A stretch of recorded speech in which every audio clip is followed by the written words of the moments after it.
ధైర్యం లేక కాదు, రవి ఎత్తిన చేయి దించింది. వివేకం మేల్కొని ఆ పని చేయించింది. భార్యాభర్తలిద్దరి మధ్య మాటామాట వచ్చింది ఏదో విషయంలో. చిలికి చిలికి గాలివానయింది. రవిలో ఉన్న సహనం నశించి చెయ్యి పైకి లేచింది ఆవేశంలో. అంతలోనే మరుక్షణం ఎత్తిన చేతికి పని కల్పించకుండానే దించేసి విశ్వస ముందు గదిలోకొచ్చాడు. చెప్పులు తొడుక్కుని వీధిన పడ్డాడు. రాత్రి 12 గంటలకి ఇంటికొచ్చాడు. ఎక్కువగా ఈ మధ్య ఇద్దరూ డబ్బు విషయంలో ఘర్షణ పడుతుండడం, అటువంటప్పుడు రవి ఇంట్లోంచి బయటికి వెళ్ళిపోయి ఎప్పుడో పొద్దుపోయాక ఇల్లు చేరడం మామూలైపోయింది.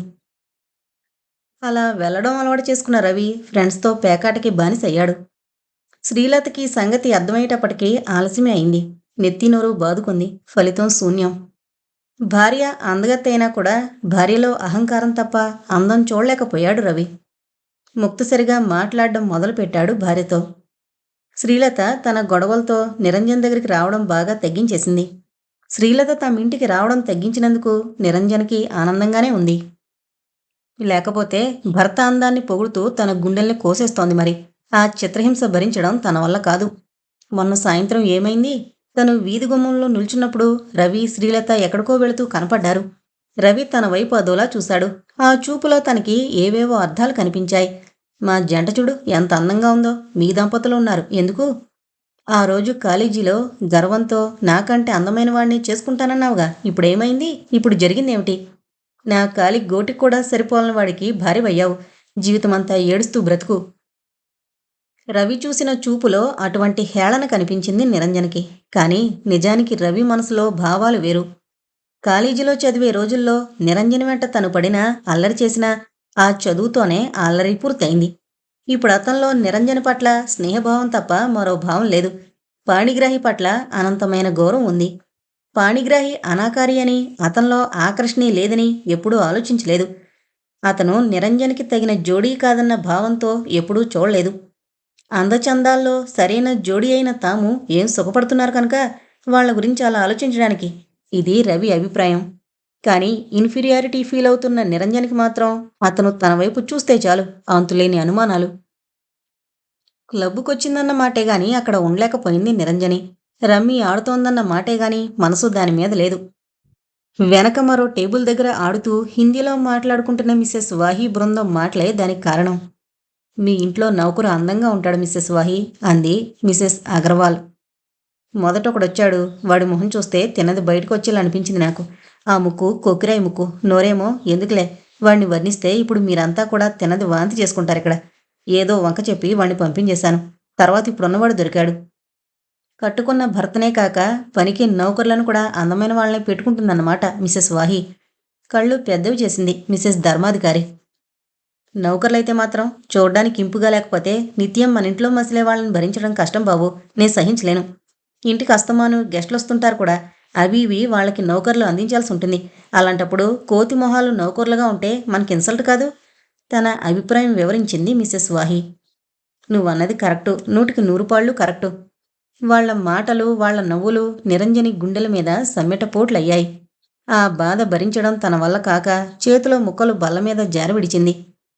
ఎక్స్క్యూజ్ మీ మిసెస్ వాజ్, ఇంక ఆడలేను. బాగా తలనొప్పిగా ఉంది. ఆట మొదలు పెట్టేటప్పుడు కొంచెం ఉంది. అదే పోతుందిలే అని లక్ష్య పెట్టకుండా ఆడుతున్నాను. ఇప్పుడు బాగా ఎక్కువైంది. ఇంక ఆడలేను. ఇంటికెళ్ళిపోతాను. తెల్లబోయి చూస్తుండిపోయింది మిసెస్ వాజ్. మరో టేబుల్ దగ్గర చైనీస్ చక్కెర ఆడుతున్న మిసెస్ జమ్మునాథన్ దగ్గరికి వెళ్ళి నేను ఇంటికి వెళ్ళిపోతున్నాను. తలనొప్పిగా ఉంది అంది నిరంజని వచ్చిరాని తమిళంలో. ఆశ్చర్యంగా చూసింది ఆవిడ. ఇంటికెళ్ళేటప్పుడు నాతో కలిసొస్తానన్నావుగా. మీ ఇంటి దగ్గర నా కారులో డ్రాప్ చేయమన్నావు కదా. ఇంకో అరగంటలో నేను వచ్చేస్తాను. కూర్చోరాదు? చెప్పాను కదా, తలనొప్పి భరించలేకుండా ఉన్నా. మీరుండండి, పర్వాలేదు, నేను ఆటోలో వెళ్ళిపోగలను. జవాబు కోసం చూడకుండా గబగబా బయటకొచ్చేసింది. రోడ్డు మీదకొచ్చేసరికి అటు వెళుతున్న మనోహర్ కనిపించాడు. అతను కూడా నిరంజన్ని చూశాడు. పలకరింపుగా నవ్వాడు. నిరంజని మనసుకి శాంతి దొరికినట్లయింది. నవ్వుతూ అతని పక్కగా నడిచింది. ఇవాళ కూడా స్కూటర్ అవుట్ ఆఫ్ ఆర్డరా? అబ్బే కాదు, అర్జెంటుగా హాస్పిటల్కి వెళ్లాల్సొచ్చి ఒక ఫ్రెండ్ తీసుకున్నాడు. మీరింటికే బయలుదేరారా? నడిచేలా వెళ్తారు? ఆటో గాని? అతని మాట పూర్తి కాకుండానే కుడి చేతిలో హ్యాండ్ బ్యాగు ఎడం చేతిలోకి మార్చుకుంటూ ముందు నాకు మంచినీళ్ళు కావాలి, చాలా దాహంగా ఉంది. మీ ఇల్లు పక్క సందులోనే కదా, పదండి, కాసిన్ని మంచినీళ్ళిచ్చి పుణ్యం కట్టుకుందరు గాని అంది నిరంజని. తెల్లబోయాడు మనోహర్. క్లబ్లో మంచినీళ్ళుంటాయి కదా, అక్కడెందుకు తాగలేదు? అర్థం కాలేదు అతనికి. మా ఇంటి వరకు నడవగలరా? లేకపోతే ఇక్కడెక్కడైనా షాపులో సోడా? హుహు. నాకు సోడా ఇష్టం లేదు. మంచినీళ్ళు తాగితేనే కానీ నాకు దాహం తీరదు. మీ ఇంటికొచ్చి మంచినీళ్ళు తాగితే మీకేమైనా అభ్యంతరమా? తడబడ్డాడు మనోహర్. అబ్బే! అదేం లేదు. అభ్యంతరం ఎందుకు? పదండి. ఇక్కడే కదా మా ఇల్లు. ఇంటికి వెళుతూనే రాజమణిని పిలిచి చెప్పాడు. 2 టంబ్లర్ తన్ని కొండువా. అపరం మేళ కాఫీ టిఫిన్ కొండువా. నాకు మంచినీళ్ళు చాలు. కాఫీ టిఫిన్ ఇంటి దగ్గర కానిచ్చే క్లబ్‌కొచ్చాను. అయితే ఇంటి దగ్గర మంచినీళ్ళు తాగలేదా? అమాయకంగా మొహం పెట్టి అడిగాడు మనోహర్. నవ్వకుండా ఉండలేకపోయింది నిరంజని. అరగంట తెలియకుండానే అతనితో గడిచిపోయాక ఇంక వెళతానంటూ లేచింది. అమ్మా! ఏంటి సుధా? మనోహర్ వాళ్ళ అమ్మగారికి వారం రోజుల నుంచి జ్వరంగా ఉండి లేవట్లేదట. నేనొకసారి వెళ్ళి చూసిరానా అమ్మా? నీ పిచ్చిగాని ఆవిడ రానిస్తుందటే గుమ్మంలోంచే గెంటేయదు. ఏమో, ఉన్న ఒక్క కొడుకు దూరపు ఊళ్ళో ఉన్నాడాయే. ఇక్కడ ఆవిడకి ఆయన, ఆయనకి ఆవిడే తప్ప మరెవరున్నారు? ఇరుగు పొరుగు వాళ్ళెవరికీ ఆవిడంటే గిట్టదు. అది ఆవిడ తప్పే అనుకో. ఇరుగు పొరుగుతో మంచిగా కలివిడిగా ఉండదు. అందుకని ఎవరూ కూడా ఆవిడకి ఏ విషయంలోనూ సాయానికి రారు. ఇరుగు పొరుగు సహాయాలావిడకెందుకు? నౌకర్లున్నారుగా. ఆ గర్వంతోనే ఆవిడలా మసులుకుంటుంది. పోనీలెద్దు. నాకు మాత్రం ఒకసారి వెళ్ళి ఆవిడ ఎలా ఉన్నారో ఏంటో చూసి రావాలనుంది. తప్పకుండా వెళ్ళి చూసిరా. ఏమైనా సహాయం కావాలంటే మొహమాట పడకుండా అడగమని చెప్పు. తల్లి అనుమతి తీసుకున్న సుధ ఆనందరావు గారి ఇంటికి బయలుదేరింది. వీధి గుమ్మంలోనే ఆగిపోయి నౌకర్ని అడిగింది. అమ్మగారు ఎక్కడున్నారు? కాంతమ్మ పడుకున్న గది చూపించాడు నౌకరు. ఎలాంటి పరిస్థితి ఎదుర్కోవాల్సొస్తుందోనని బాధపడుతూ ఆ గదిలోకి నడిచింది సుధ. పందిరి మంచం మీద పడుకునున్న కాంతమ్మ బాధతో మూలుగుతోంది. కలత నిద్రలో ఉన్నట్టుగా కనిపిస్తోంది. అబ్బా! కాళ్ళు నొప్పులు భరించలేను. నరసమ్మా! ఒసేయ్! ఎక్కడున్నావే? కాస్త కాళ్ళు పట్టవే! అబ్బా! ఆవిడ మూలుగు ఎక్కువైంది. మంచం దగ్గరగా నడిచింది సుధ. సందేహించకుండా ఆవిడ కాళ్ళు పట్టడంలో నిమగ్నమైంది. కాసేపయ్యాక చాల్లేంక. వంటావిడ్ని కాస్త కాఫీ కలిపిమ్మను నాకు అంటూనే కళ్ళు తెరిచింది కాంతమ్మ. ఎదురుగా కనిపించిన సుధని చూస్తూనే ఉలిక్కిపడింది. ఏంటి, ఇందాకట్నుంచి కాళ్ళు పడుతోంది నువ్వా? నమ్మలేనట్టుగా చూసింది. అవునన్నట్టుగా తలూపింది సుధ. ఒక్క నిమిషం సుధ మీద ఆపేక్ష పొంగి పొరలొచ్చింది. మళ్ళీ అంతలోనే అహంకారపు ఒడ్డుకి తగిలి ఆపేక్ష అలలు వెనక్కి తగ్గాయి. ఎందుకొచ్చావిక్కడికి? మీకొంట్లో బాగలేదని తెలిసాక చూడకుండా ఉండడానికి మనసొప్పలేదు. మీ అనారోగ్యం గురించి ఇవాళే తెలిసింది నాకు. మీకే విషయంలోనైనా సహాయం కావలిస్తే చేయమని కూడా చెప్పిందమ్మా. మరింత ఆశ్చర్యమనిపించింది కాంతమ్మకి. వాళ్ల పట్ల తామెలా ప్రవర్తించినా సుధకి గాని వాళ్ళమ్మకి గాని తన మీద కోపం లేదా? ఇరుగు పొరుగులో చాలామందికి తనంటే గిట్టదు. డబ్బుందని గర్వంతో తను ప్రవర్తించే తీరే దానికి కారణమని తెలుసుకునేసరికి ఆలస్యమైంది. జ్వరానికైతే మందిస్తాడు డాక్టర్. కానీ తన మనోవ్యాధికి మందెక్కడి నుంచి తెస్తాడు? తన మనోవ్యాధి నయం చేసుకునే మందు తన చేతుల్లోనే ఉంది. ఒక్కగానొక్క కొడుకు పెళ్లి విషయంలో పంతం పట్టి కూర్చున్నాడు. అదే దిగులు తనకి. ఆ దిగులు అనారోగ్యాన్ని రెట్టింపు చేస్తోంది. రోజులు గడిస్తేనైనా కొడుకు పంతం విడిచి మాట వింటాడేమో అనుకుంటే ఆ ఆశ నిరాశే అవుతోంది. తామే ఒక మెట్టు కిందకి దిగక తప్పదనిపిస్తోంది. ఉన్న ఒక్క కొడుకుని పంతంతో పెళ్లి పేటాకులు లేకుండా అలా ఎన్నాళ్ళనుంచడం? నడున్నొప్పొకటి పట్టుకుందా ఈ మధ్య తనకి. ఇంట్లో వంటమనిషి లేకపోతే ఒక్కరోజు గడవదు. నిత్యం వంటమనిషి ఉంటుంది. నౌకర్లున్నారు. ఎంతమంది పరాయి వాళ్ళుంటేయం? కొడుకు పెళ్లి కావాలి. మనవలు మనవరాళ్ళు ఇంట్లో తిరగాలి. అప్పుడుగాని ఇంటికి కళ రాదు. తన మనసుకి శాంతి లేదు. వాడి పంతం వాడు విడిచిపెట్టేటట్టు లేడు. గుమ్మం దగ్గర అలికిడై వెనక్కి తిరిగింది సుధ. ఆనందరావు నిలబడున్నాడు గుమ్మంలో. సుధవైపు పరికించి చూసి భార్య మంచానికి దగ్గరగా వచ్చారు. వంటావిడ కొడుక్కేదో యాక్సిడెంట్ అయిందట. 4 రోజులు రాదట ఆవిడ. కబురు పంపించింది. అయ్యో రామా! అన్నీ ఇప్పుడే రావాలా? నా కర్మ! ఇప్పుడెలా? నేనేమో లేవగలిగే స్థితిలో లేను. దుప్పటి మరింత పైకి లాక్కుంది కాంతమ్మ. ఏం చెయ్యాలో పాలుపోలేదు ఆనందరావుకి. సుధ ధైర్యం చేసింది. మామయ్యగారు, మీకు అభ్యంతరం లేకపోతే మీకే సహాయం కావాలన్నా నేను సిద్ధమే. వెంటనే సరే అని గాని వద్దు అని గాని అనలేకపోయాడు. సరే అనడానికి అభిమానం అడ్డొస్తోంది. వద్దు అనడానికి మనసు ఒప్పట్లేదు. ఇన్నాళ్ళు ఆ పిల్లని పురుగును చూసినట్టు చూసి ఇప్పుడు అవసరం కొద్దీ ఇష్టం చూపిస్తే ఏమనుకుంటుంది? అలా అని సాయం చేయొద్దంటే వంటింట్లో పని తన నెత్తిన పడుతుంది. ఆ పని మాత్రం తన వల్ల కాదు. కాఫీ పెట్టనా మామయ్యగారు? అడిగింది సుధ. కాంతమ్మకి తలనొప్పి కూడా ఎక్కువగా ఉంది. కాఫీ పడితే బావుండనుంది. అందుకే ఒక్క క్షణం కూడా ఆలస్యం చేయకుండా వెంటనే అంది. ఆయన గారికి కావలసిన అక్కర్లేకపోయినా నాకు మాత్రం కావాలి తల్లి. పుణ్యముంటుంది. ఓ కప్పు కాఫీ పొయ్యి నాకు. ఆనందరావు నవ్వు దాచుకుంటూ అక్కడి నుంచి వెళ్ళిపోయాడు. వంటింట్లో అన్నీ ఏవి ఎక్కడున్నాయో వెతుకుని కాఫీ కలిపి తీసుకొచ్చింది సుధా. తర్వాత వంట చేసి పెట్టడానికి సిద్ధపడింది. నువ్వు చేస్తావా వంట? నమ్మలేనట్టు అడిగాడు ఆనందరావు. ఏం తప్పేముంది మామిగారు, మా ఇంట్లో మేము వంట చేసుకోమా? ఆహా, అది కాదు. పర్వాలేదు మామిగారు, ఆ మాత్రం సహాయం చేస్తే అరిగిపోను. కానీ ఏదో ప్రతిఫలం ఆశించి చేస్తున్నానని మాత్రం అనుకోకండి. అదే నేను కోరుకునేది. చనువుగా వంటింట్లోకి నడిచింది సుధా. ఆనందరావు గారికి ఒక్కరికే వంట చేసి ఫ్లాస్క్లో 2 కప్పులు కాఫీ పోసి తీసుకొచ్చి కాంతమ్మ గారి మంచానికి దగ్గరగా పెట్టింది సుధా. కాంతమ్మ గారు తన వైపే పరీక్షగా చూస్తుంటే సిగ్గుపడుతూ తలదించుకుని చిన్నగా అంది. ఇంకా నేను ఇంటికి వెళతానండి. ఓపిక లేక 2 రోజుల నుంచి చీర మార్చుకోలేదు. కాస్త సాయం చేస్తావా? చీర మార్చుకుంటాను. తప్పకుండా. ఆవిడ చెప్పిన చీర జాకెట్టు తీసిచ్చి కట్టుకోవడంలో సాయపడింది సుధా. ఆ తర్వాత మళ్ళీ రేపు వస్తానని చెప్పి ఇంటికి బయలుదేరింది. సుధ వెళ్ళాక ఆమె గురించి ఆలోచిస్తున్న కాంతమ్మ కళ్ళు చెమర్చాయి. పురుగులా విదిలించి కొట్టిన కోపం అన్నది లేక తమింట్లో పనులు చేసి పెట్టడానికి సందేహించలేదా పిల్ల? ఎంత మంచి మనసు! ఆలోచించిన కొద్దీ ఆవిడికి సుధ మీద, అనసూయమ్మ మీద జాలి ముంచుకొచ్చింది. పాణి ఉన్నాడా? రండి రండి, మీ స్నేహితుడు ఇంకా రాలేదు. మళ్ళీ వస్తాను వెళ్ళబోయాడు మనోహర్. మళ్ళీ వస్తారా? ఇంకా నయమే, కూర్చోండి, ఇప్పుడొచ్చేస్తారుగా. వెనక్కి తిరిగొచ్చి సోఫాలో కూర్చున్నాడు. ఇప్పుడే వస్తాను, కాఫీ తీసుకొస్తాను. ఈ ఆల్బం చూస్తుండండి. పక్కన బల మీదున్న ఫోటో ఆల్బం అందించింది. ఇప్పుడు కాఫీ ఏం వద్దు. మనోహర్ మాట పూర్తి కాకుండానే నాకు కావాలి అంటూ చిన్నగా నవ్వుతూ వంటింటి వైపు నడిచింది. ఆల్బం తిరగేస్తున్నాడు మనోహర్. మరో 5 నిమిషాల్లో కాఫీ కప్పులతో వచ్చింది నిరంజని. కప్పులు టీపై మీద పెట్టి ఆల్బం వైపు చూసింది. ఆ ఫోటోలో ఉంది మా అక్కయ్యలు, ఆ పక్క ఫోటోలో మా అన్నయ్య. అలాగా? పేజీ తిప్పాడు మనోహర్. అది మా అన్నయ్య కొడుకు ఫోటో. వాళ్ళిద్దరూ మా చిన్నక్కయ్య బావాను అంటూ మెల్లగా సోఫాలో అతని పక్కగా కూర్చుంది నిరంజని. ఫోటోల్లో ఎవరెవరున్నది చెప్పడానికి అన్నట్టు. మనోహర్ గుండెల్లో రాయి పడింది. నిరంజని చొరవకి తెల్లబోయాడు. ఆల్బం వైపు చూస్తున్నాడన్న మాటే గాని ఫోటోల మీద దృష్టి లేదు. కాస్త కదిలితే చాలు నిరంజని భుజం తగిలేటట్టుంది. ఇబ్బందిగా కూర్చున్నాడు. తెలిసి అలా ప్రవర్తిస్తోందో, తెలియక అలా ప్రవర్తిస్తోందో. తెలియకపోవడానికి చిన్నపిల్లేం కాదు. ఇలా ప్రవర్తించడంలో అర్థమేమిటి? ఈ అతి చనువు భరించడం ఎలా? ఏంటి అంతసేపు చూస్తున్నారు నా ఫోటో? అంత బావున్నానా? పక్కనే పిడుగుపడ్డట్టయింది మనోహర్కి. దృష్టి ఆల్బంలోకి సారించాడు. ఎదురుగా నిరంజనొక్కతే ఉన్న ఫోటో. తోటలో పూల మొక్కల మధ్య నిలబడి తీయించుకున్న ఫోటో. ఆలోచనల్లో మునిగిన తన మనసు ఆల్బం మీద లేదు. అందుకే పేజీలు తిప్పడం కూడా ఆపేసి పరధ్యానంగా ఆ పేజీ మీద చెయ్యుంచి అలాగే ఉండిపోయాడు. కానీ అసలు విషయం తేలిన నిరంజని మరోలా అర్థం చేసుకుని సిగ్గుతో తన తల వంచుకునేటట్టు మాట్లాడుతోంది. భగవాన్, కొంప ముంచుతున్నావు కదా. చేతిలో ఆల్బం అప్రయత్నంగా బల మీద పడేశాడు. మీ స్నేహితుడు ఇంట్లో లేకపోతే మీరు మౌనానంద స్వాముల వారి అనిపించుకుంటారు. ఇందాకట్నుంచి నేనే మాట్లాడుతున్నాను తప్ప మీ పొలికే బంగారమైపోయింది కదా. నీరసంగా నిట్టూర్చింది నిరంజని. అప్పటికీ మాట్లాడలేదు మనోహర్. నిరంజన్లో ఓర్పు నశించింది. అయినా బలవంతంగా నవ్వు తెచ్చిపెట్టుకుంది. ఇంతకీ నా ఫోటో ఎలా ఉందో చెప్పారు కాదు. మనోహర్ జవాబివ్వాల్సిన అవసరం లేకపోయింది. బయట కారు హారన్ వినిపించింది. పాణి వచ్చాడు అంటూ లేచి వీధి తలుపు దగ్గరికి నడిచాడు.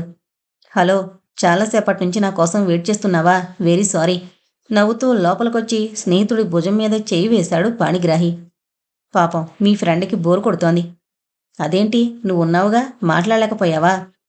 నీ ఫ్రెండ్ పేరు మనోహర్ కాదు, మౌనానంద స్వామి. మంచి పేరే పెట్టావు. నువ్వు మాట్లాడించినా వాడు మాట్లాడలేదంటావు, అంతేనా? అంతే. ముగ్గురు నవ్వుకున్నారు. చూడు మనోహర్, ఈ నెలలో ఒక పెద్ద క్యాంపు తగులుతోంది నాకు. 20 రోజులు ఉండను. మా శ్రీమతిని ఆ 20 రోజులు వాళ్ళ నాన్నగారి దగ్గరికెళ్ళి ఉంటావా అంటే వెళ్ళనంటోంది. అఫ్కోర్స్ వంటవాడు నౌకర్లు ఉంటారు. అప్పుడప్పుడు నువ్వు కూడా వచ్చి చూసి వెళుతుండు. మా మామగారిని వచ్చి ఒక నెల్లాళ్ల పాటైనా మా దగ్గర ఉండి వెళ్ళమని ఇదివరకు 2-3 ఉత్తరాలు రాశాను నేను. ఆ రావడం ఇప్పుడొస్తే వాళ్ళ అమ్మాయికి తోడున్నట్టుంటుంది. అందుకని శ్రీమతి గారు అక్కడికి వెళ్ళనుంటోంది కాబట్టి వీలుంటే ఆయన్ని నేను క్యాంపుకి వెళ్లే లోపల రమ్మని, వచ్చి ఓ నెల్లాళ్ల పాటైనా ఇక్కడ ఉండి వెళ్ళమని రేపు రాద్దామనుకుంటున్నాను. అయినా నువ్వు కూడా అప్పుడప్పుడు వచ్చి ఎలా ఉన్నారో ఏంటో చూసి వెళుతూ ఉండు. ఏమంటావ్? మనోహర్ వెంటనే ఏమీ మాట్లాడలేకపోయాడు. పాణి తనకి ప్రియమైన స్నేహితుడు. డబ్బుందన్న గర్వం లేనివాడు. తన భార్య మీద కానీ స్నేహితుడి మీద కానీ ఏ అనుమానం లేనివాడు. అందుకే అంత హాయిగా నవ్వగలుగుతున్నాడు. కానీ నిరంజని ప్రవర్తన ఏ విధంగా అర్థం చేసుకోవాలో అంతుపట్టట్లేదు.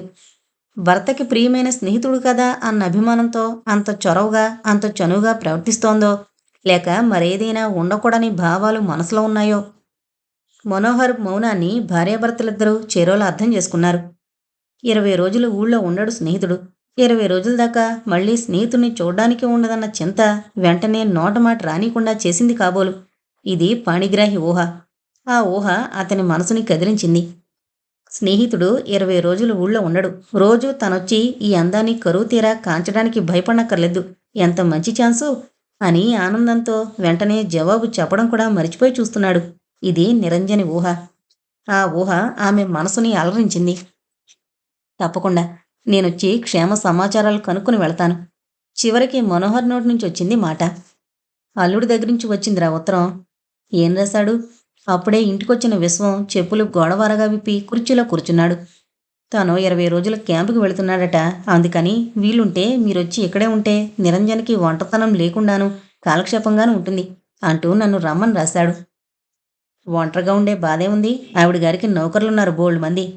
ఉంటే ఉన్నారులే. ఏదో రమ్మని రాశాడు. వెళ్ళి రమ్మంటావా?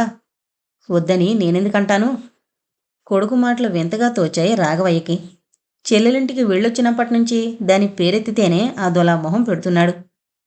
అయినా అదే అక్కడికొచ్చి ఆ 20 రోజులు అతను ఊరి నుంచి తిరిగొచ్చేదాకా ఇక్కడ మన దగ్గర ఉండొచ్చుగా. అయినా మద్రాసు జీవితానికి అలవాటు పడిపోయిన రాణిగారు ఇక్కడ మనింట్లో పుట్టి పెరిగిన ఊళ్ళో ఉండలేదేమో తనకి తానే చెప్పుకుంటున్నట్టుగా అన్నాడు విశ్వం. కూతురింటికి వెళ్ళబోతున్న సంతోషంతో ఆలోచనలతో ఆ రాత్రి చాలాసేపు నిద్రపట్టలేదు రాఘవయ్యకి. లేమిలో పుట్టిన కలిమిగలవాడింట్లో పడింది దాని అదృష్టం. నౌకర్లు చాకర్లు ఉంటారు. గొప్ప గొప్ప వాళ్ళు స్నేహితులే ఉంటారు. కార్లలో తిరుగుతుంది. ఏం పూజలు చేసుకుందో కిందటి జన్మలో. ధనవంతుడికి భార్య అయింది.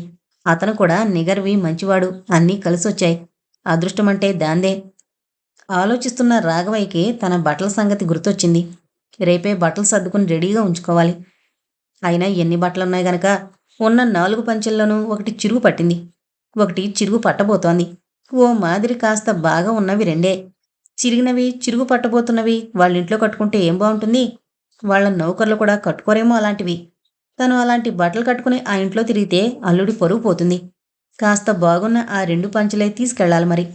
అయినా తన పిచ్చిగాని ఆ అమ్మాయి తను వెళ్ళగానే బజారుకు తీసుకెళ్ళి 4 పంచెలు కొని తీసుకోమని ప్రేమగా ఇవ్వదు.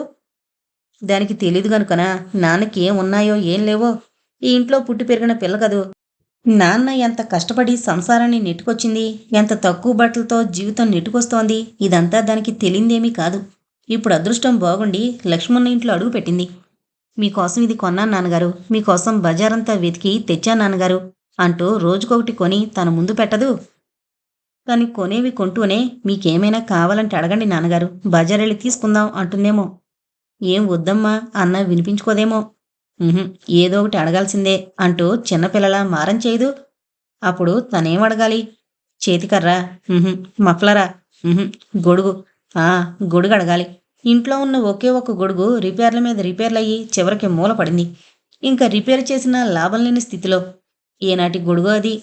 ఒక్క గొడుగు కొనుక్కుంటే బాగుంటుంది. తనకి ఉపయోగం, విశ్వానికి ఉపయోగం. ఎండలోనూ వానలోనూ బాధపడాల్సి వస్తుంది. ప్రతీ నెల ఏదో ఖర్చొచ్చి గొడుగు కొనడం వెనక పెట్టేస్తున్నాడు విశ్వం. పాపం వాడు మాత్రం ఏం చేస్తాడు? పరిస్థితులు అలా ఉన్నాయి. చిన్నా కనుక ప్రేమగా ఓ గొడుగు కొనిచ్చిందంటే దాని పేరెత్తితేనే ముడుచుకుపోతున్న విశ్వమోహం చాటంతవుతుంది. తన ఆలోచనలకి తనే నవ్వుకుంటూ మెల్లగా ఎప్పుడో నిద్రలోకి జారుకున్నాడు రాఘవయ్య. ఆ సుభద్రమ్మ వాళ్ళాయన చూడండి, అంత పెద్దవాళ్ళైనా కూడా వారం రోజులకో సినిమా చూస్తారు తప్పకుండా. మనం చిన్నవాళ్ళమైనా కూడా 3 నెలలకో సినిమా చూడ్డానికి కూడా బ్రహ్మాండమవుతోంది. బావుంది. చాలా బావుంది. మనకంటే వాళ్ళు వయసులో పెద్దవాళ్ళు కాబట్టి వాళ్ళు మనకంటే తక్కువ సినిమాలు చూడాలని, వాళ్ళకంటే వయసులో మనం చిన్నవాళ్ళం కాబట్టి మనం వాళ్ళకంటే ఎక్కువ సినిమాలు చూడాలని రూలేం లేదుగా. అంతా డబ్బులో ఉంది, వయసులో కాదు. మీ ఆఫీసులో మీ తోటి గుమస్తా కాదు ఆ నరహరి గారు? వాళ్ళు 10 రోజులకో సినిమా టంచనగా చూస్తారు. 10 రోజులకు అప్పుకి టంచనగా బయలుదేరతారు. అది కూడా చెప్పు. మూతి ముడుచుకుంది సరోజ. చూడు సరోజ, నేను చూడను. కోపంగా పక్కకు తిరిగి పడుకుంది సరోజ. పోనీ చూడొద్దులే, విను. నా జీతం ఎంతో నీకు తెలుసు. మనకెంత ఖర్చవుతుందో కూడా నీకు తెలుసు. ఇది వరకు అక్కయ్యల పెళ్ళిళ్ళకైన అప్పులే ఇంకా కొన్ని మిగులున్నాయి. నెల నెల అవి కొంత తీరుస్తూనే మిగిలిన దాంతోనే కదా మనం సంసారం నెట్టుకొస్తోంది. తెలిసి కూడా నువ్వు అప్పుడప్పుడు ఇలా చీరల గురించి సినిమాల గురించి అలక ప్రకటించడం ఏం బాగాలేదు. అవునవును, ఎందుకు బాగుంటుంది? చేతకాని వాళ్ళకి. సరోజ. విశ్వం కోపాన్ని అదుపులో పెట్టుకుంటూ భార్య వంక చూశాడు. ఏం? ఎందుకలా అరుస్తారు? ఇప్పుడు ఎన్ననుకుని ఏం లాభం లేండి. సరదాలన్నవి చిన్నప్పటి నుంచి ఉండాలి. పెద్దయ్యాక ఇప్పుడు ఒకసారి రమ్మంటే ఎలా వస్తాయి? అయినా మొదటొచ్చిన సంబంధం ఎంతో మంచిది. ఆ అబ్బాయి చేసేది చిన్న ఉద్యోగమైనా ఒక్కడే కొడుకు, వెనక బాదరబందీ ఏదీ లేదు. బాదరబందీ ఏమీ లేనప్పుడు చిన్న ఉద్యోగస్తులైనా హాయిగా రాజా బ్రతుకు బ్రతకచ్చు. మన అమ్మాయికి చీకు చింత లేకుండా సుఖపడుతుంది అని మా అమ్మ గోల పెట్టినా నాన్నగారు వినిపించుకుంటేనేగా. ఆ అబ్బాయికి ముక్కొంకరా మూతొంకరా, అప్సరసలాంటి మన పిల్లని తీసుకెళ్ళి అలాంటి వాడికి ఎలా కట్టబెడతాం అంటూ ఆ సంబంధం తిరగొట్టేశారు నాన్నగారు. భార్య మాటలు బొత్తిగా నచ్చలేదు విశ్వానికి. మీతోగాక ఫలానా వాడితో నాకు పెళ్ళయి ఎంతో బావుండేదని భార్య అంటే ఏ భర్తకి మాత్రం చిన్నతనంగా ఉండదు? అంతకంటే అవమానం, బాధ ఇంకోటుంటుందా? భార్యని శాంతపరచడానికి ప్రయత్నించాడు, బాధని లోలోపలే దిగమింగుకుంటూ. మీ నాన్నగారు చేసిన పని సరైందేగా. రతీదేవిలాంటి కూతురికి మన్మధుడిలాంటి నా బోటివాణ్ణి తీసుకొస్తారా? లేక ఆ మహా చెప్పొచ్చారులేండి. అందం కొరుకు తింటామా? అలాగైతే మీ చెల్లెలకి ఆ పాణిగ్రాహి గారితో పెళ్లి జరిపించడానికి ఎలా ఒప్పుకుంది మీ మనసు? రంభలాంటి చెల్లెలకి హనుమంతుల వారిని కట్టబెట్టారేం? ఉలికి పడ్డాడు విశ్వం. అందచందాల గురించి ఎవరు ఆలోచించారు? కానీ అలా అని చెప్పడానికి నోరు రాలేదు. ఇప్పుడే కదా అందం ప్రసక్తొచ్చింది. అందం లేనివాడైతే మాత్రమే హాయిగా రాజాలాంటి భర్త దొరికాడు చిన్నాకి. నౌకర్లు, కారు, సొంత మేడ, తోట, చీరలు, నగలు, దర్జా, హోదా ఇవన్నీ ఉండగా భర్త అనాకరైతే మాత్రమే సుఖంగా బ్రతకడానికి కావలసినవివే గాని భర్త అందచందాలు కావుగా. వీటిల్లో ఏవీ లేకుండా అందమైన భర్త దొరికినంత మాత్రాన బ్రతుకుబండి నడిచిపోదుగా. ఉక్రోషం వెళ్ళగక్కింది సరోజ. చాలు సరోజ, చాలింకా వినలేకపోయాడు విశ్వం. ఈ గొడవ ఎప్పుడూ ఉండేదే. ఇంకా నాకు నిద్రొస్తోంది. ఇవాళకింకా మన చర్చకి ముగింపు పాడుకోవడం మంచిది. ఆవేశం చల్లార్చుకుంటూ నిద్రకుపక్రమించాడు. చాలాసేపటిదాకా నిద్రపాట్లేదు సరోజకి. తన ఆడపడుచు చిన్నా గురించే ఆలోచిస్తూ ఉండిపోయింది. చిన్నాలాంటి అదృష్టవంతులు ఎక్కడా ఉండరేమో. ఏ లోటు లేని వారి దాంపత్యం 3 పువ్వులు 6 కాయలుగా గడిచిపోదు. ధనం మూలం మిదం జగత్ అని కదా అన్నారు పెద్దలు. డబ్బుంది, మంచి మనసు ఉంది పాణిగ్రాహికి. అటువంటప్పుడు ఇంక చిన్నాకి లోటేముంటుంది? 100కొకరు కూడా ఉండరేమో చిన్నా వంటి అదృష్టవంతులు. కిందటి జన్మలో ఏ పూజలు చేసిందో, ఏ నోములు నోచిందో, లేమిలో పుట్టిన కలిమిలో కాలు పెట్టింది. సుఖంగా జీవితాంతం ఏ చీకు చింత లేకుండా గడుపుతోంది. రండి రండి.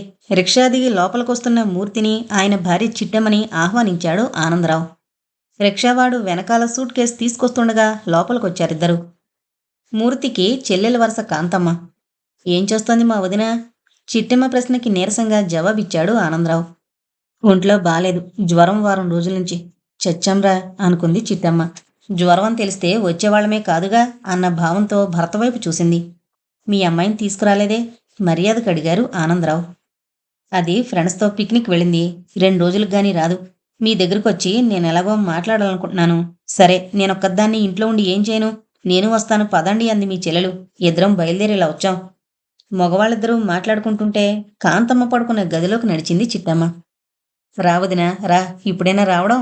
మంచం మీద నుంచి లేచి కూర్చుంటూ అంది కాంతమ్మ. వంట మనిషి ఉంది కదూ? మంచం దగ్గరగా వచ్చి కుర్చీలాక్కుని కూర్చుంటూ చిట్టెమ్మడిగిన మొట్టమొదటి ప్రశ్నది. లేదొదినా, 4 రోజులే వంట మనిషి రావట్లేదు. చిట్టెమ్మ గుండెల్లో రాయి పడింది. ఇటు చూస్తే ఈవిడ కొంట్లో బాగాలేదు, అటు చూస్తే వంట మనిషి లేదు. భగవంతుడా, ఎలాంటి ముహూర్తంలో తెచ్చి పడేసేవయ్యా నన్ను ఇక్కడికి? నౌకర్ల చేత వంటింట్లో పనులెలా చేయించుకుంటాను చెప్పు? బయట పనులు తప్ప. పాపం ఆ పిల్లొచ్చి వద్దన్నా కూడా ఎంతో సహాయం చేస్తోంది. ఈ మాట కొంచెం ఉపశాంతినిచ్చింది చిట్టమ్మకి. పోన్లే, ఎవరితో ఒకతుంది కదా వంటింట్లో పని తన నెత్తిన పడకుండా. ఎవరు? తెలిసిన వాళ్ల పిల్ల ఎవరైనా వచ్చిందా సాయం చేయడానికి? ఆ అమ్మాయి నీకు తెలుసు. ఇదివరకు వచ్చినప్పుడు 2-3 సార్లు చూసావు. ఇంతలో గ్లాస్తో మంచినీళ్ళు తీసుకొచ్చింది సుధా. కాఫీకి పాలు వేడి చేస్తున్నాను, ముందు మంచినీళ్ళు కావాలాండి? గ్లాస్ అందుకుంటూ సుధని ఎగాదిగా చూసింది చిట్టమ్మ. ఈ పిల్ల? అవునవును, ఇదివరకు చూశాను. మన వాణ్ణి వల్లో వేసుకునేందుకు చూసిందని చెప్పావు, ఆ పిల్లే కదూ? కంగారు పడింది కాంతమ్మ. ఆ సుధా, నువ్వు వెళ్ళి కాఫీ తీసుకురామ్మా. తర్వాత స్నానం చేస్తారు. వెంకన్నని నీళ్లు కాచమని కూడా చెప్పు అంటూ సుధన అక్కడి నుంచి పంపేసింది. ఉండబట్లేక ఆతృతగా అడిగింది చిట్టమ్మ. దీన్నెలా రానిచ్చావు ఇంట్లోకి? చిన్నగా నిట్టూరుస్తూ మంచం మీద వెనక్కి వాలింది కాంతమ్మ. నేను రానివ్వడమేమిటి? ఆ భగవంతుడే రప్పించాడనుకోవాలి. చిట్టమ్మ కళ్ళల్లో కోపం చిందులేసింది. మూతి తిప్పుకుంది అసూయగా. ఏంటో వదిన, చాదస్తం కొద్దీ మన పెద్దవాళ్ళం ఏవో పట్టింపులు పెట్టి కూర్చుంటాం గాని దానివల్ల ప్రయోజనం లేకపోగా హృదయాలు గాయపడతాయి, మనశ్శాంతి కోల్పోతాం. సుఖశాంతులు కరువైతే ఇంకా బ్రతికేదేముంటుంది? చిట్టమ్మకి కారం రాసినట్టుగా ఉన్నాయి కాంతమ్మ మాటలు. తన కొంప మునిగిందని అనుకుంది ఆ మాటలను బట్టి. అందుకే కాంతమ్మ మాటల్ని మధ్యలోనే ఆపేస్తూ త్వర త్వరగా తను చెప్పదలుచుకుంది చెప్పింది. మా అమ్మాయిని మీ కోడలుగా చేసుకోమని ఎప్పటినుంచో అడుగుతున్నాం. మాకది ఒక్కతే కూతురు. కట్నం 20,000 ఇస్తాం. ఆస్తి ఆ ఇల్లు అంతా వాళ్ళకే మా తదనంతరం. కావాలంటే కట్నం ఇంకో 10,000 పెంచమన్నా మాకు అభ్యంతరం లేదు. సుధ కాఫీ తీసుకురావడంతో ఆగిపోయింది చిట్టమ్మ. అక్కడ మగవాళ్ళకిచ్చావా సుధా? అడిగింది కాంతమ్మ. ఇచ్చానండి. తిరిగి వంటింట్లోకి వెళ్ళిపోయింది సుధ. మావాడు తను పట్టిన పట్టు విడిచేలా లేడుదినా. ఎవరో ఒకరు పంతం విడిచి కాస్త కిందకి దిగాలి కదా. మేమే రాజీకొద్దామని అనుకుంటున్నాం. లేకపోతే మాకే నష్టం. ఉన్న ఒక్క కొడుకు పెళ్లి చేసుకోకుండా ఉండిపోతే మా గుండెల్లో రంపపు పోత కదూ. ఈ మాటలు నచ్చలేదు చిట్టమ్మకి. కస్సుమంటూ లేచింది. అందుకని అబ్బాయి ఎలా ఆడమంటే అలా ఆడతారా? చెవులు మేలేసి పీటల మీద కూర్చోబెట్టాలి గాని. లేదొదినా, ఎంత మన బిడ్డలైనా ఈడొచ్చిన పిల్లల మనసుల మీద అథారిటీ చెలాయించకూడదు. ఈ విషయం ఆలస్యంగా గ్రహించాను నేను. చాలే, ఎవరైనా వింటే నవ్విపోతారు. మనంతస్తేమిటి, ఆ పిల్లంతస్తేమిటి? ఈ అంతస్తుల గొడవలతో అలసిపోయినొదినా. ఇంక నేనేమీ ఆలోచించదలుచుకోలేదు. నిజంగా వాడి సుఖాన్ని, వాడి సంతోషాన్ని కోరిన వాళ్ళమైతే వాడిష్టానికి వ్యతిరేకంగా చెప్పకూడదు. అందుకే నీ ఇష్టమే మా ఇష్టమని ఓ ఉత్తరం ముక్క రాసి పడేద్దామనుకుంటున్నాను. అప్పుడు గాని మాకు వాడికి కూడా మనశ్శాంతి ఉండదు. అదే తన నిశ్చయంగా చెప్పేసింది కాంతమ్మ. కాఫీ గ్లాసు కింద పెట్టి కుర్చీ వెనక్కి తోసి చిర్రుబుర్రులాడుతూ లేచింది చిట్టమ్మ.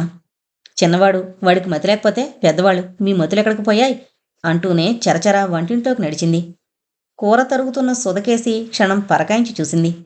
ఏమే పిల్ల, వాణ్ణి వల్లో వేసుకోవడం అయింది కాబట్టి ఇంకా తల్లిని బొట్టలో వేసుకోవాలని ఆవిడికి ఒంట్లో బాగలేని సమయం చూసి ఇంట్లో చేరావన్నమాట. ఆ మాటలకి సుధ మనసు గాయపడింది. కాని వంచిన తల ఎత్తలేదు. నిన్నే మాట్లాడవేం? ఏం మాట్లాడమంటారు? అడిగిన దానికి సమాధానం చెప్పు. నా దగ్గర బుట్టలు వలలు లేవు. నేను చేపలు పట్టేదాన్ని కాదు. తెలివి అమోఘం, సంతోషించాలే. ఏం చూసుకుని మనోహరాన్ని పెళ్ళాడదామనుకుంటున్నావు? మనసులో కలవడం చూసుకుని. ఓయబ్బో, పెద్ద పెద్ద మాటలే మాట్లాడుతున్నావే. చదువుకున్నానన్న గర్వం కాబోలు. నేనేం చేయను? మీరడిగిన ప్రశ్నలు అలాంటివి. గర్వం ఉన్నదాన్నైతే అసలు మీరడిగిన దానికి సమాధానమే చెప్పకపోదును. కూర తరగడం పూర్తయి లేచింది సుధా. ఇదిగో అమ్మాయి, నీతో వాదనలు నాకెందుకు గాని మా అమ్మాయి ఇంటి కోడలుగా వస్తోంది. అది నాతో కాదు చెప్పాల్సింది, ఆ అబ్బాయి తల్లిదండ్రులతో. చొరచొరా చూసింది చిట్టమ్మ. విసవిస మళ్ళీ వదిన గదిలోకొచ్చింది. ఎంత గర్వం, ఎంత గర్వం? ఎవరికొదినా గర్వం? అడిగింది కాంతమ్మ. ఇంకెవరికి? ఆ పిల్లకే. ఎవరికి? సుధక? లేదొదినా, సుధకి గర్వమన్నది లేదు. నువ్వు చెప్పాలి. నీ మీదేదో మందు చల్లింది. నీకది మంచిదైపోయింది. ఎంత గర్వం? ఆ సమాధానాలు చూడు. మనం మాట్లాడిన దాన్ని బట్టే ఎదుటి వాళ్ళ సమాధానాలుంటాయి వదినా. అబ్బో, అది మాట్లాడమే కాక నీకు కూడా మాటలు నేర్పినట్టుందే. చాలు, ఈ మర్యాదలు చాలమ్మా. ఇంక మేము తిరుగు ప్రయాణం మొదలు పెట్టడం మంచిది. వదినా, నేనేమైనా పొరపాటు మాట్లాడుంటే క్షమించు. నిన్ను క్షమించడానికి నేనెవర్ని? ఏదో ఎన్నాళ్ల బట్టి ఆశ పెట్టుకున్నాం మా అమ్మాయిని మీ కోడలుగా చేద్దామని. మా ఆశలు నిరాశలేనని తేల్చి చెప్పావుగా. ఇంకా మేమెందుకు ఇక్కడ కూర్చోవడం? గబగబా హాల్లోకి నడిచింది చిట్టమ్మ. పదండి, రిక్షా పిలవండి. అరగంటకో బస్సుంది కదూ మన ఊరికి. తెల్లబోతూ చూశారు మగవాళ్ళిద్దరూ. ఏంటి, లేడికి లేచిందే పరుగని అప్పుడే రిక్షా బస్సు అంటున్నావేంటి? అయ్యో రామ, ఇంకా మీకు తెలీదా? మన పిల్లని వీళ్ళు చేసుకోరండి, చేసుకోరు. ఆ మాటలు, ఆ వరస అర్థం కావడంలే. నెత్తి బాదుకుంది చిట్టమ్మ. మూర్తిగారు కళ్ళు చిట్లించారు. అయితే ఏమంటావ్? అయ్యో రామ, ఇంకా ఏ మొహం పెట్టుకుని కూర్చుంటారండి ఇక్కడ? ఈ మొహమే పెట్టుకుని కూర్చుంటాను. నా దగ్గర ఏమైనా 10 రకాల మొహాలున్నాయా? అయ్యో కర్మ, గొణిగింది చిట్టమ్మ. తను ప్రేమించిన పిల్లనే పెళ్లాడతానని పంతం బట్టి కూర్చున్నాడట మనోహర్. అయితే ఇంక ఆలస్యమెందుకు? త్వరగా శుభలేఖలు అచ్చు వేయించేయి అంటున్న ఆనందరావుతో. ఎలా ఉంది నా సలహా? కాలరు సర్దుకున్నారు మూర్తిగారు. నా మొహంలో ఉంది. పళ్ళు నూరింది చిట్టమ్మ. చంపవ్, మాడిన పెసరట్టుతో నా సలహాని పోలుస్తున్నావా? తన మొహాన్ని మాడిన పెసరట్టుతో పోలుస్తున్నందుకు మరింత మండిపోయింది చిట్టమ్మ. రిక్షా పిలిపించండి, పోదాం అంది మరేం అనలేక. అప్పుడే వెళ్ళిపోవడమేమిటి? ఇంకా నేమే. పదండి, స్నానాలు కానివ్వండి, భోజనాలు చేద్దాం అంటూ వేడి నీళ్లు పెట్టమని నౌకరుతో చెప్పడానికి పెరట్లోకి వెళ్లారు ఆనందరావు. వాళ్ళు మన అమ్మాయిని చేసుకోరని తెలిసాక కూడా ఇక్కడెలా కూర్చుంటామండి? భర్త చెవిలో గొణిగింది మళ్ళీ చిట్టమ్మ. వాళ్ళు మన అమ్మాయిని చేసుకోరన్న దృష్టితోనే కూర్చుంటాం, సరేనా? అయ్యో రామ, మీ అమాయకత్వం చూసే వాళ్ళలా ఆడిస్తున్నారు. ఎవరూ ఎవరినీ ఆడించట్లేదు. కడుపులో ఎలకలు ఆడుకుంటున్నాయి. నువ్వెళ్ళి కాస్త వంట ఎంతవరకు వచ్చిందో చూడు. ఆత్మారాముని శాంతిపరిచాక ఆ తర్వాత నిన్ను శాంతపరుస్తాను. మనోహర్ తను ప్రేమించిన అమ్మాయినే చేసుకుంటాడని మనకి వీళ్ళకి ఉన్న బంధుత్వం పుట్టుకొని తెగిపోతుందా? మన అమ్మాయికి పెళ్లి కాకపోతుందా? ఎందుకంత బాధపడతావు? అంతేనా? నీరసపడిపోయింది చిట్టమ్మ నిరుత్సాహంతో. అంతేనా అంటూ అలా వేలాడిపోతావెందుకే? అవునంతే అంటూ ధీమాగా ఉండు.